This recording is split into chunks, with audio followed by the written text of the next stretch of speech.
If you were around for early computer hardware, you probably remember the sound. Oh, that awful screeching noise. Right, just minutes of high-pitched buzzing and screeching while loading a video game from a standard audio cassette tape. And you're just sitting there hoping nobody bumps the desk. Exactly.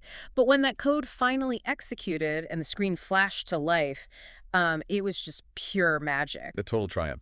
It really was the sound of a major technological shift. Which is why today's deep dive takes our stack of sources like historical design notes and hardware specs to look at the ZX Spectrum. Our mission here is to understand how this tiny 1982 British 8-bit computer basically democratized technology. Yeah, and sparked a massive, highly creative video game revolution because the vision behind it from Sir Clive Sinclair was actually pretty radical for the time. It was. He just wanted a home computer that was small, simple, and cheap. Because computing was mostly for hobbyists with deep pockets, right? Or institutional labs. Right. He wanted to get this technology into the hands of the general public. So how did they actually drive the cost down so much to make that happen? A huge part of that came down to Rick Dickinson's industrial design. The guy who did the sleek aesthetic with the signature rainbow motif on the corner? Exactly, to advertise the color graphics. But the real cost-saving measure was the keyboard.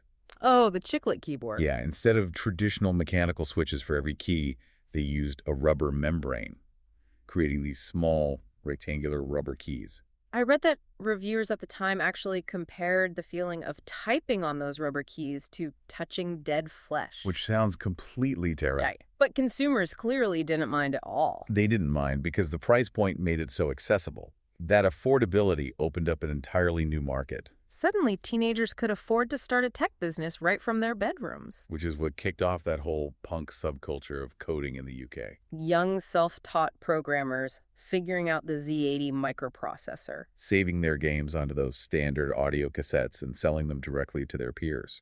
And I notice our sources mention that this massive saturation of home computers actually insulated the British market. Insulated them from the severe 1983 American video game crash, yes. Because while the U.S. console market was collapsing, the U.K. computer software industry was just booming. These developers were pushing the absolute limits of their hardware to build something entirely new from scratch. It is striking how those early bedroom coders were pushing boundaries to figure out what the technology could really do. Oh, absolutely. It reminds me a bit of the frontier we're navigating right now with artificial intelligence.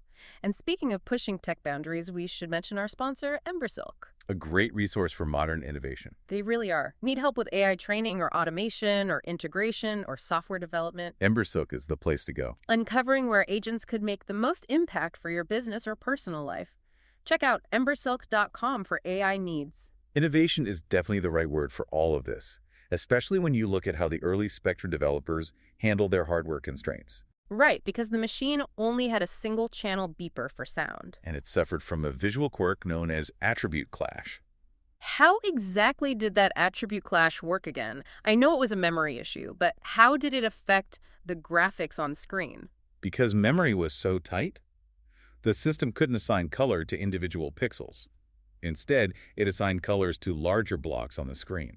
So if two moving graphics, say a character and a background object, crossed into the same block, their colors would just bleed together into a messy square. That sounds like an absolute nightmare for a game designer. How did they build successful games with such severe visual limits? They treated it as a puzzle.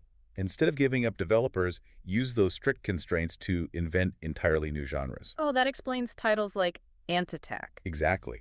They bypassed standard side-scrolling entirely and created the first isometric graphics. Giving the illusion of a 3D perspective on a flat 2D screen? Or Turbo Esprit, which introduced open-world driving. Right. Instead of a fixed linear track, players could freely explore a city grid.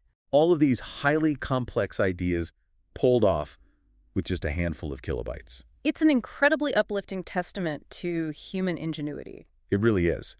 They saw limitations not as roadblocks, but as parameters for creativity.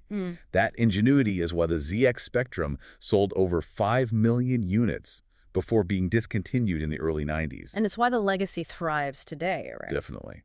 We're even seeing modern hardware recreations like the successfully crowdfunded ZX Spectrum next being embraced by a dedicated fan base. So what's the broader takeaway for you listening today? It raises a thought worth pondering.